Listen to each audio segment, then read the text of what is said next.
One of the world's busiest airports, Europe's biggest airport, so obviously the United Kingdom's busiest airport, completely closed for business today. Yep, the closed sign is on the front door. LBC's reporter Guy Stewart is at Heathrow, or as close as you can get. Joins me now. Guy? Nick, it's Heathrow as you've never seen it, static. I'm at Terminal 5 where we can hear no jet engines whirring, no steady flow of traffic, hundreds of these trolleys not being used because of that massive fire at a substation nearby. Looking into the building now, lights are on but the boards are empty and just a handful of staff patrolling the halls of this vast building. 100 metres away though, at a roundabout off the motorway, dozens of passengers are bailing out of taxis and cabs, confused, unaware, or quite honestly just overly optimistic, and a few drivers too exchanging heated words with police who are controlling the traffic there. Here are some of the people I spoke to with their suitcases.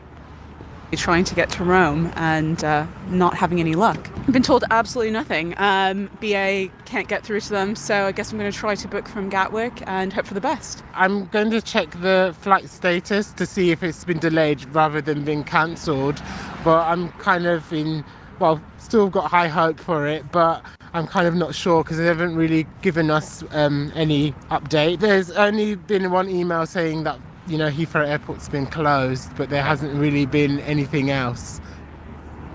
200,000 people could be affected by this. According to some sources, around 1,350 flights were supposed to be going in and out of Heathrow today. London Fire Brigade tackling that fire at a substation in Hayes. They've described it as a prolonged incident, a significant fire. And actually on the taxi on the way here, Nick, I could smell some thick acrid smoke from the motorway. 70-odd firefighters at the scene there. It looks like it could last a few hours to come. Aviation expert Anthony Davis has told LBC the impact on the airport could also be longer than expected.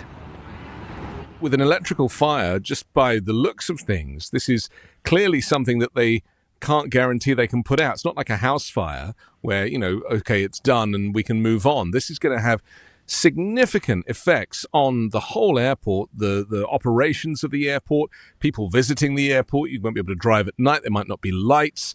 There's so many things that are going to be affected. And of course, there's all these aircraft here on this side of the world that are, currently en route, planes taking off right now, heading for Heathrow, certainly from where I am. The British Airways flight is going to be leaving in half an hour. So what's going to happen to the 400 passengers on that flight? And yep, a Heathrow spokesperson says because of that fire, they just can't say with clarity when power will reliably be restored. They say under any circumstances, no passengers should be travelling here until the airport reopens. But looking at the doors of Terminal 5 now, I can see a handful of people showing up with their suitcases, clearly expecting to get on a flight that we just know will not be running. Just before I let you go, Guy, roughly what time do we think the fire started or when it was first reported? In the very early hours of the morning, Nick, reports coming through just between 3 and 4 a.m. And at that point, too, we know the first flights were being diverted to other airports, including Gatwick. So, of course, if you're heading to Gatwick too, expect it to be a lot busier there. Guy Stewart reporting. So let's talk to someone who was due to fly out later today, and that would be me. And I was due to go out shortly after lunchtime. So if the fire was around 3... At 6:16, British Airways told me not to go to the airport. So fortunately, of course, I'd already heard on the radio not to go to the airport, so that means that and it's nothing important. It's not a wedding. It's not business. It's not like I've got relatives who I haven't seen, so mine is very, very, very low-level disruption, I hasten to add. But you would have wondered why it took so long for British Airways to, A, tell me not to go to the airport later today, and then talk about trying to get my ticket replied. Well, you can imagine that's going to happen. But let's get your voices on the radio. We're going to bring Simon Calder into the conversation just as soon as we can. We're having trouble getting through to him. So let's take the calls now. Alex, you're at Heathrow. What do you do? Do you work there then, Alex? Good morning. I work around the airport at Heathrow. I've just got a couple of questions, Nick. I'm no aviation expert. There's a substation within the perimeter at Heathrow which can supply power to the airport in the event of a power failure. Yes. There seems to be full power at Heathrow at the moment, and the National Air Traffic Service is working because there wouldn't Otherwise, there wouldn't be any flights in UK airspace. Now, is this the primary supply of electricity into Heathrow? And if so, why isn't there another independent one within the perimeter of Heathrow Airport? Well, These are serious. You're asking me the first question I'm going to put to Simon Calder there must be backup, and something the size of Heathrow, there has to be backup to the backup, because you've got people in midair. There is backup, Nick. But the problem is that if the primary supply of electricity has been taken out so far away from Heathrow, why is this? I can only think they fear, because obviously if you suddenly have 200,000 people going through the airport, if the electricity isn't strong, the belts are going to break with the bags, the systems are going to break. I mean, it's just going to be a nightmare. Yeah. All right. Okay. Alec, it is a question that I want to put. Thank you, and thanks for your input. I have to say it was my topic of my question list, because you can't run something the size... hospitals quite rightly have backup. So I'm damn certain Heathrow has backup. So what's failed? Alec, look after yourself. Thank you. Pilesh is in Hayes, which, if you don't know the area, is almost next door to Heathrow Airport. Pilesh, do you are in the area as well? Good morning. I do, actually. So our office is just off Pump Lane. So this morning when I got a call from our alarm company, so I headed into work, the police have closed the roads near our office, and they're becoming gridlocked. Can you have you got into your office then or not? Nope, we can't get into the office because there's no power. And in the Hayes bypass from the underpass heading towards Heathrow, that's also been closed. So now all the roads are becoming gridlocked as well. So you've got Cold Harbour Lane, Pump Lane, the A312. Okay. Are you due in tomorrow, or are you not due back at work until Monday? I'm actually due in tomorrow as well, so I don't know we're not if you'll sure get what's in going tomorrow, to happen. mate. I don't know that you'll get in tomorrow. Exactly. Okay. Pilesh, look after yourself. Thank you. Nigel in Temple Fortune. At least you're not near the airport, Nigel. What do you want to tell me? Good morning. Well, I'm not flying at the moment. Good morning to you.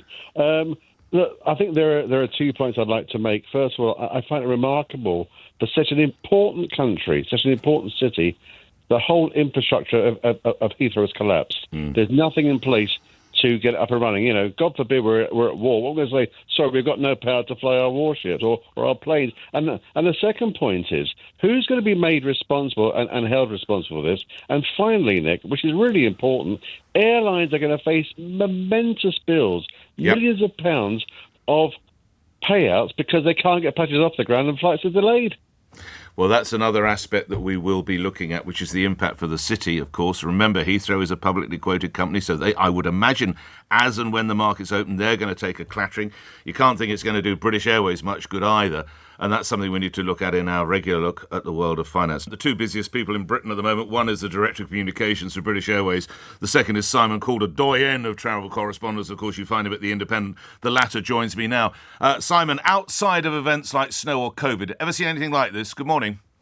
Good morning, Nick. No, I think the last time you and I were talking about the complete shutdown of Heathrow, and indeed the rest of UK airspace, was the volcanic ash crisis back in 2010.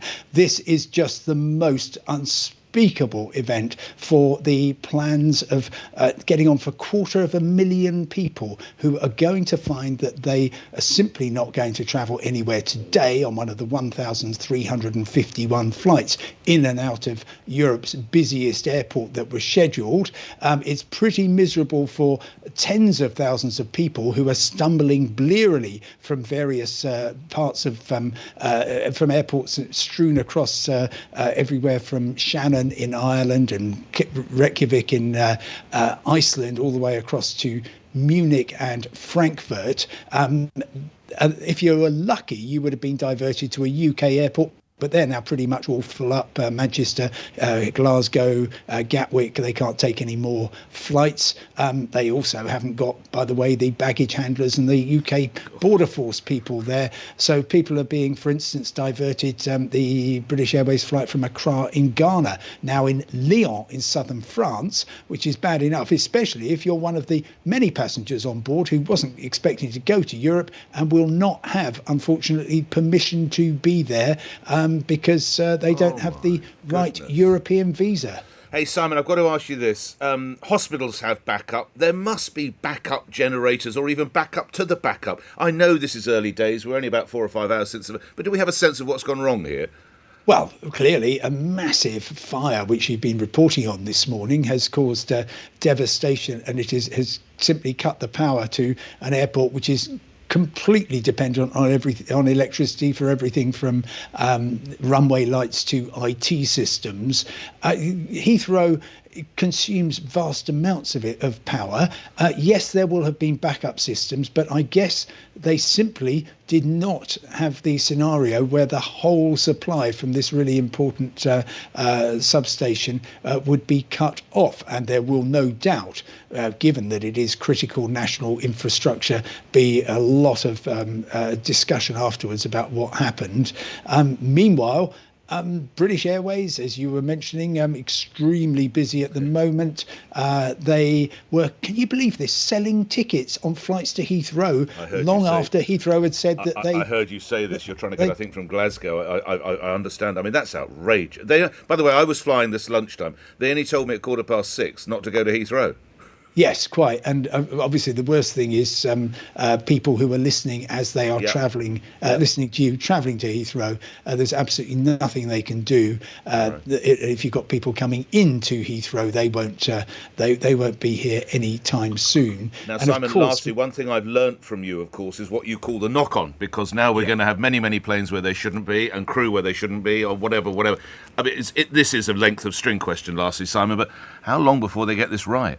Right. Well, British Airways is going to take certainly the rest of the weekend, and that assumes, Nick, that things get switched on and everything is running as normally as it can tomorrow. I think it will probably go into next week on BA specifically, maybe Virgin Atlantic as well. For the foreign airlines, it's not so bad because Heathrow isn't such a complete part of their business. And so I'm afraid, if you're on BA, if you're on Virgin, if you're due to travel anytime in the next 3 days, I would be prepared to find out that things are going to be disrupted.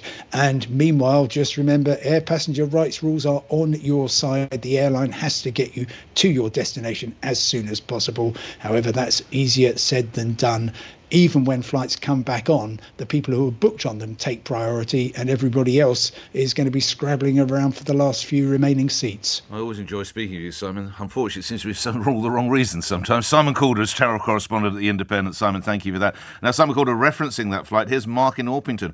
My elderly mother, who's a wheelchair user, is on the flight from Accra to Heathrow. Her flight has been diverted to Lyon in France. I've not been able to reach her, and I'm very worried.